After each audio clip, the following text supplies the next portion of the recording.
हे नागों के राजा, हे नाग देवता, यदि नाग पंचमी की इस वीडियो को जो भी सच्चे दिल से लाइक करें उसके जीवन में कभी दुख दरिद्र गरीबी मत आने देना।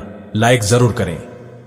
दोस्तों, कई सालों के बाद जाकर के बना है नाग पंचमी पर महाविशेष योग। यदि नागराज आपका पीछा करते हैं, सपनों में आते हैं, फन मारते हैं, तो यह वीडियो आपके लिए। दुश्मन भी धूम दबाकर भागेगा, परिवार में आएगी खुशहाली। देखिए दोस्तों, इस संदर्भ में नाग पंचमी का महापर्व सावन शुक्रवार के पवित्र शुभ समय पर पड़ा है। ऐसे में जब नाग पंचमी शुक्रवार के दिन पड़ती है तब भगवान विष्णु प्रसन्न मुद्रा में होते हैं, यानी आप भगवान विष्णु से जो भी मांग लें आपकी हर इच्छा शीघ्र ही वो पूरी कर देंगे। तो शिव को प्रसन्न करने के लिए, विष्णु को प्रसन्न करने हेतु नाग देवता को प्रसन्न करने के लिए नाग पंचमी पर करें ये विशेष उपाय। दोस्तों, हिंदू पंचांग के अनुसार नाग पंचमी का त्योहार श्रावण मास के शुक्ल पक्ष की पंचमी तिथि को मनाया जाता है। नाग पंचमी पूजा शुभ मुहूर्त। नाग पंचमी साल 2024 में 9 अगस्त की सुबह 5 बजे से लेकर 8 बजे तक रहेगा। इस दिन पूजा के लिए 3 घंटे की अवधि मिलेगी। इस समय में पूजा करना शुभ फलदायी होगा और इस दिन सावन शुक्रवार भी है, जो कि ऐसा मौका शायद ही आपको प्राप्त हो, क्योंकि शुक्रवार धन की देवी माता लक्ष्मी को समर्पित है, तो जीवन में धन की प्राप्ति होगी। शुभ मुहूर्त में जो भी व्यक्ति पूजा पाठ करेगा तो उसके ऊपर से हमेशा के लिए कर्ज दोष, राहु दोष, पितृदोष, मंगल दोष, नजर दोष, शनि दोष होगा दूर। और दोस्तों, यहां पर सबसे ज्यादा इंपॉर्टेंट है काल सर्प दोष, वो भी हो जाएगा समाप्त और नागराज भी आपका पीछा नहीं करते। दोस्तों, आगे बढ़ने से पहले कमेंट बॉक्स में अपनी राशि भी डाल दीजिएगा। अगर आपकी राशि के अनुसार यदि हमारे पास कोई उपाय होगा तो वो आके हम आपके कमेंट में रिप्लाई करके बता देंगे, ताकि आपका भाग्य और चमक जाए। राशि के अनुसार उपाय करने से उस व्यक्ति को महाधनी होने से कोई नहीं रोक सकता, तो अपनी राशि कमेंट बॉक्स में डालना मत भूलिएगा। राशि डालने के बाद लाइक भी जरूर करिएगा। दोस्तों, नाग पंचमी के दिन जो भी व्यक्ति ये एक उपाय करेगा, भगवान शिव उसकी झोली खुशियों से भर देंगे। उसके घर में सदैव धन की वर्षा होगी, सुख समृद्धि की प्राप्ति होगी। भगवान शिव आपको सावन के इस पवित्र महीने में धन से मालामाल कर देंगे। नाग पंचमी के दिन ये उपाय करने से आपका भाग्य 100 गुना चमक जाता है। आइए जानते हैं। दोस्तों, आज की वीडियो में हम आपसे बात करने वाले हैं कि किस प्रकार से नाग देवता की पूजा नाग पंचमी के दिन करनी चाहिए और कौन कौन सा विशेष उपाय करना चाहिए। अगर हम काल सर्प दोष से पीड़ित हैं या फिर घर में धन संपदा की प्राप्ति चाहते हैं, महालक्ष्मी की कृपा चाहते हैं, तो इस दिन हमें विशेष रूप से कौन से उपाय करने चाहिए, ये सभी बातें आज हम आपसे इस वीडियो में शेयर करने वाले हैं। दोस्तों, सदियों से नाग देवता की पूजा होती चली आ रही है, इसीलिए नाग पंचमी के दिन जब नाग देवता की पूजा की जाती है तो उसका महत्व बहुत अधिक हो जाता है। ऐसा माना जाता है कि इस दिन नाग देवता को दूध अर्पित करना चाहिए, दूध से उनको स्नान कराना चाहिए, तो इससे अपार पूर्ण फल की प्राप्ति होती है। और धार्मिक शास्त्रों के अनुसार नाग पंचमी के दिन जब नाग देवता की पूजा की जाती है तो जीवन से संकटों का नाश होता है। इस दिन नागों की विधिवत पूजा करने से मन की कामना पूरी होती है, मनोवांछित फल की प्राप्ति होती है। दोस्तों, ऐसा भी माना जाता है कि अगर इस दिन किसी व्यक्ति को नागों के दर्शन हो जाए तो यह बहुत ही शुभ और मंगलकारी माना जाता है। नाग पंचमी के दिन पूजा करने से धन धान्य में वृद्धि होती है और सांप के काटने का डर भी दूर हो जाता है। तो नाग पंचमी के दिन पूजा का महत्व बहुत अधिक है। किस प्रकार से पूजा करनी चाहिए नाग पंचमी के दिन, आइए जानते हैं। दोस्तों, नाग पंचमी के दिन अनंत वासुकी, पदम, महापदम, तक्षक, कुलीर, करकत, शंख, कालिया और पिंगल नामक जो देव नाग होते हैं, इनकी पूजा की जाती है। पूजा में हल्दी, रोली, चावल और फूल चढ़ाकर नाग देवता की पूजा की जाती है। कच्चे दूध से नाग देवता की पूजा की जाती है। कच्चे दूध से नाग देवता का अभिषेक किया जाता है और पूजा में जो खीलें होती है, जैसे कि हम दीपावली पर प्रयोग करते हैं, धान का लावा, तो उस खील का प्रयोग किया जाता है, नाग देवता को अर्पित की जाती है। गाय के कच्चे दूध में वो खील मिलाकर फिर हम नाग देवता को अर्पित करते हैं।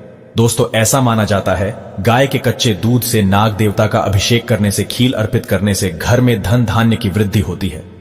ऐसे में इस दिन नाग देवता की विधि पूर्वक पूजा अवश्य करें। दोस्तों, किस प्रकार से पूजा करें? ऐसा होता है कि कुछ घरों में विधिवत नाग देवता की पूजा की जाती है, जैसे कि नाग देवता के चित्र बनाए जाते हैं, कहीं पर गेरू द्वारा बनाए जाते हैं।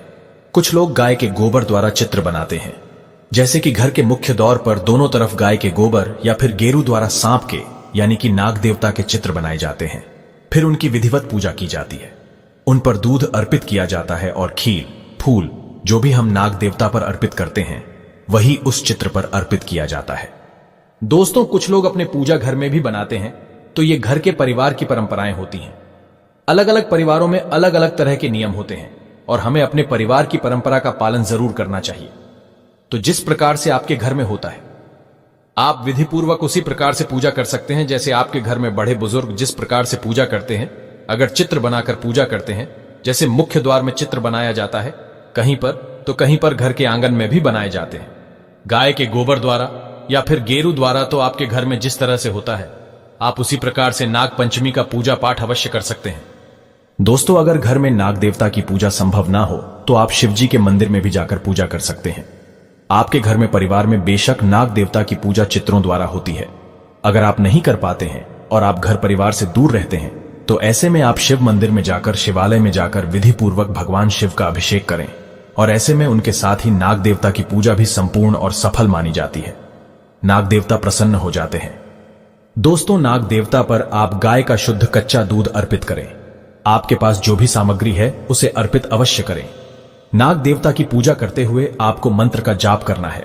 ऐं भुजंगेशाय विद्महे सर्पराजाय धीमहि तन्नो नाग प्रचोदयात्।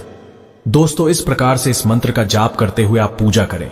उन पर सभी वस्तुएं अर्पित करें। धूप दीप भी अर्पित किया जाता है, लेकिन ऐसा माना जाता है कि नाग देवता के बहुत पास दीप नहीं रखना चाहिए और नाग देवता को बहुत पास से धूप भी नहीं दिखानी चाहिए। तो ऐसे में जो आप धूप दीप दिखाना चाहते हैं तो आप दूर से ही दिखाएं, यानी कि आरती करें, और इसके बाद आपको नाग पंचमी की कथा हर हाल में अवश्य सुननी चाहिए। दोस्तों, हमेशा ध्यान रखें, नाग देवता पर खराब दूध कभी अर्पित नहीं करना चाहिए। दूध ताजा होना चाहिए, घोर पाप लगता है। दूध हमेशा मिट्टी के पात्र से या फिर तांबे के पात्र से ही अर्पित करना चाहिए। शास्त्रों के अनुसार इस दिन दूध अर्पित करने वाले व्यक्ति को दूध का सेवन नहीं करना चाहिए, बल्कि अगले दिन से दूध का सेवन करना चाहिए। इस दिन पड़ोसियों से दूध नहीं लेना चाहिए, पाप लगता है। नाग पंचमी के दिन दूध का दान करने से नागों के राजा प्रसन्न होते हैं। सावन में हल्दी वाला दूध पीने से व्यक्ति को पाप लगता है। नाग पंचमी के दिन सांप के दर्शन करना बहुत ही शुभ और मंगलकारी माना जाता है। ऐसा व्यक्ति नाग देवता की कृपा पाता है। दोस्तों, बहुत से लोग नाग पंचमी का व्रत भी रखते हैं। नाग पंचमी के दिन व्रत रखने से मां लक्ष्मी की कृपा होती है। नाग पंचमी का अगर आप व्रत रखते हैं तो काल सर्पदोष आपकी जन्म कुंडली में है, तो ऐसे में उस दोष से आपको मुक्ति मिल जाती है। मां लक्ष्मी की कृपा पाने के लिए, नाग देवता की कृपा पाने के लिए और नाग पंचमी का व्रत करने से काल सर्पदोष से मुक्ति मिलती है और इससे सांप काटने का डर दूर होता है। सांप आपको कभी नहीं काटता। आपके ऐसा करने से यह बात तो तय है कि निकट भविष्य में सांप के द्वारा काटने से आपकी कभी मृत्यु नहीं होगी, बल्कि नाग देवता आपकी स्वयं आगे खड़े होकर रक्षा करेंगे। इसीलिए नाग देवता की पूजा आराधना अवश्य करनी चाहिए। दोस्तों, इस दिन कौन सा विशेष उपाय करना चाहिए जिससे कि अगर आपकी जन्म कुंडली में काल सर्प दोष का भय है तो किस प्रकार से वो दूर होगा? काल सर्प दोष की वजह से अगर आपके जीवन में रुकावटें आ रही है, सफलता में बाधा आ रही है, जैसे कि आप जो भी कार्य कर रहे हैं वो बनते बनते बिगड़ जाता है। काल सर्प दोष जब आपकी जन्म कुंडली में होगा तो आपका कोई भी कार्य पूरा होते होते रह जाता है। अंत समय में काम बिगड़ना काल सर्प दोष की वजह से ही होता है। या फिर संतान प्राप्ति में बाधाएं आती हैं, शिक्षा में बाधाएं आती हैं, नौकरी नहीं मिल पाती, घर में हमेशा कलह क्लेश रहता है, नकारात्मक ऊर्जा का वास रहता है घर में और नकारात्मक विचारों का वास भी हमारे मन में रहता है। अगर काल सर्प दोष हो तो दोस्तों, इसके लिए आपको चाहिए कि आप चांदी के नाग नागिन की पूजा करें। चांदी के नाग नागिन आप किसी भी सुनार से खरीद लीजिए, उसकी विधिवत आप पूजा करें, जैसे कि उन पर कच्चा दूध अर्पित करें और खील बताशे अर्पित करें, पुष्प अर्पित करें। विधिवत पूजा करने के बाद बहते जल में प्रवाहित कर दें, तो इससे काल सर्प दोष से मुक्ति मिलती है। दोस्तों, अगर चांदी के नाग नागिन ना मिले तो क्या करें? वैसे तो मिल ही जाते हैं, लेकिन अगर आप नहीं लेना चाहते हैं तो पंच धातु के भी नाग नागिन मिलते हैं, तांबे के भी नाग नागिन मिलते हैं। तो आप जिस भी तरह से पूजा करना चाहते हैं, काल सर्प दोष की पूजा अगर आप इस प्रकार से करेंगे तो आपको बहुत लाभ होता है। दोस्तों, इस दिन आपको चाहिए कि आप एक पात्र में थोड़ा सा गाय का कच्चा दूध ले। गाय का दूध अगर ना मिले तो आप कोई भी दूध ले सकते हैं, पर गाय का दूध सर्वश्रेष्ठ और गंगा जल की तरह पवित्र माना जाता है। तो ऐसे में एक कटोरी में थोड़ा सा कच्चा दूध ले, उसे दुर्वा द्वारा, यानी जो दुर्वा घास होती है जो हम गणेश जी पर अर्पित करते हैं, उस दुर्वा द्वारा पूरे घर पर छिड़काव करें। घर के कोने कोने पर, मुख्य द्वार पर, बाहर भी और ऊपर छत पर, बालकनी में हर तरफ उस कच्चे दूध का छिड़काव करते हैं। तो इससे नाग देवता की कृपा बनी रहती है, घर में सुख समृद्धि बनी रहती है, मां लक्ष्मी की अपार कृपा आपको प्राप्त हो जाती है, कार्य में आपको सफलता की प्राप्ति होती है। सभी प्रकार की जो बातें होती हैं हमारे जीवन में नाग पंचमी के दिन इस उपाय को करने से दूर हो जाती है। दोस्तों, इस दिन घर के मुख्य द्वार पर दोनों ओर गाय के गोबर से या फिर गेरू द्वारा अगर आप सर्प बनाते हैं, फिर उसकी विधि पूर्वक पूजा करते हैं, जैसे कि दूध, खील, बताशा अर्पित करते हैं, तो इससे आपकी जो परेशानियां आपके घर में हैं, जैसे नकारात्मक ऊर्जा आपके घर में अगर प्रवेश करती है या फिर आपको बार बार असफलता की प्राप्ति होती है, धन का आगमन नहीं होता, बार बार धन का नाश हो जाता है, तो इससे मुक्ति मिलती है। मतलब ये उपाय आपके धन वृद्धि के लिए सर्वश्रेष्ठ माना जाता है। दोस्तों, अब जानते हैं अगर नाग पंचमी के शुभ अवसर पर अगर किसी भी व्यक्ति को सांप की केंचुली मिल जाए तो होते हैं ये फायदे। किस्मत वाले व्यक्ति को ही नाग पंचमी के शुभ अवसर पर सांप की केंचुली मिलती है। सबसे पहले जानते हैं सांप की केंचुली के फायदे क्या हैं। इस वीडियो को एक बार ध्यान से देखना। शास्त्रों के अनुसार ऐसा माना जाता है कि अगर जिस व्यक्ति की आंखें कमजोर है, आंखों पर चश्मा लग गया है, तो ऐसी परिस्थितियों में व्यक्ति को सांप की केंचुली अपनी बंद आंखों पर मसलनी चाहिए। इससे तेजी से आंखों की रोशनी बढ़ती है और आंखों में किसी भी प्रकार का दर्द, जलन, धुंधलापन नहीं होता है। और यह लाभ मैं भी पा चुका हूं। यह प्रयोग हमने कई बार अपनी ही आंखों पर आजमाया है। आंखों की रोशनी में काफी बदलाव होता है। इसके बाद जैसे छोटे बच्चे होते हैं, छोटे बच्चे रात में अचानक से उठ जाते हैं, बुरे सपने आते हैं। कई लोग तो सपनों के कारण छोटे बच्चों के साथ साथ बहुत सारे ऐसे बहनों को देखते हैं, भाइयों को देखते हैं, जो कि रात में अचानक से उठ जाते हैं, चिल्लाने लगते हैं, अचानक से नींद टूट जाती है, घबराहट सी होने लगती है, नकारात्मक शक्तियां उन्हें परेशान करती हैं।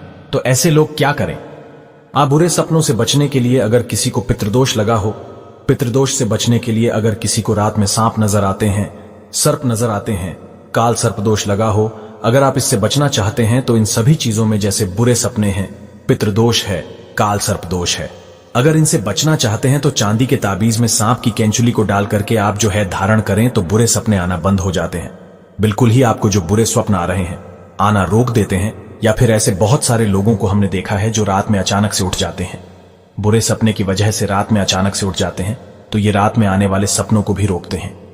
अगर आपको भूत प्रेत, बहुत सारी जो बाधाएं होती हैं, इनसे अगर डर है तब भी आप इसे धारण करें।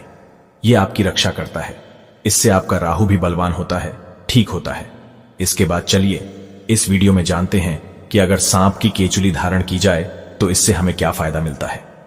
सर्वप्रथम तो अगर एस्ट्रोलॉजी की दृष्टि से देखा जाए तो यह राहु एवं केतु दोनों के दुष्ट प्रभाव को दूर करता है। दोस्तों, हम यह भी बताएंगे कौन से सांप की केंचुली इस्तेमाल करनी है और कौन से सांप की नहीं। वीडियो को अंत तक जरूर देखना, क्योंकि अधूरा ज्ञान हमेशा खतरनाक साबित होता है। क्या पता आपने गलत सांप की केंचुली इस्तेमाल कर ली और इसमें आपका ही नुकसान हो जाए, यानी आपको फायदा नहीं मिलेगा। दोस्तों, आप जानते हैं सांप की कौन सी केंचुली सर्वोत्तम और मंगलकारी और आपके लिए शुभ मानी गई है।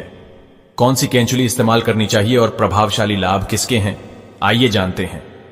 तो जो काला नाग होता है, यानी भगवान शिव के गले में जो नाग होता है, उसकी उतारी हुई केंचुली ही आपको इस्तेमाल करनी है। यह कुछ इस प्रकार दिखती है। ध्यान से देखिए, मामूली सांप की केंचुली तो आपको हर जगह मिल जाएगी, लेकिन काले नाग की केंचुली किस्मत वालों को ही मिलती है, क्योंकि वह साक्षात नागों के राजा है, नाग देवता है। सच्चे हृदय से कमेंट बॉक्स में लिखें ओम नमः शिवाय, जय नाग देवता। एक लाइक तो बनता है।